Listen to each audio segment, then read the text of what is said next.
Pasąmonė visuomet yra išsaugoma mirus žmogui. Tai kosmoso įstatymas. Tai tas lobis, turtas ar Pandoros skrynia, kurią nešame su savimi. Kuomet žmogus gimsta, pasąmonė formuoja jam likimą, gyvenimą, o taip pat pasąmonės informacinio lauko dėka yra parenkami tėvai. Pasąmonė tai yra tai, kas su žmogumi lieka visada ir amžiams. Yra fiksuojama net tai, ką žmogus ne visada sąmoningai gali užfiksuoti.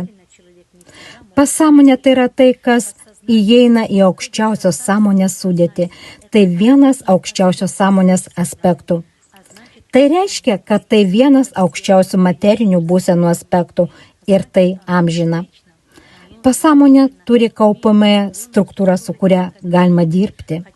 Galima sąmoningai iš pasąmonės ištrinti programas, o taip pat sąmoningai galima jas ir pridėti. Tuomet žmogui daug lengviau gyventi. Kuomet žmogus meistriškai moka sutvarkyti savo pasąmonę, jis išvalo savo gyvenimo platybės. Tai sutvarkius žmogui tampa daug lengviau, produktyviau, daug paprasčiau gyventi. Tokiu būdu žmonės mažiau kenčia, jie daug greičiau įgyvendina savo tikslus bei iškeltas užduotis.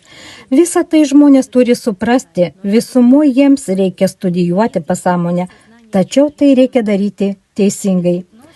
Jei žmogui atidaro pasąmonę hipnozės būdu, gali įvykti negrįžtamos reakcijos. Viskas priklauso nuo psichinės kiekvieno žmogaus būsenos.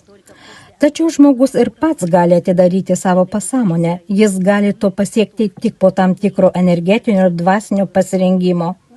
Mes atliekame šį darbą, mokome savo mokinius, nes suprantame, kad tai būtina ir neišvengiama. Tai yra tai, kas atveria žmogui nuostabią ateitį bei naują pasaulį.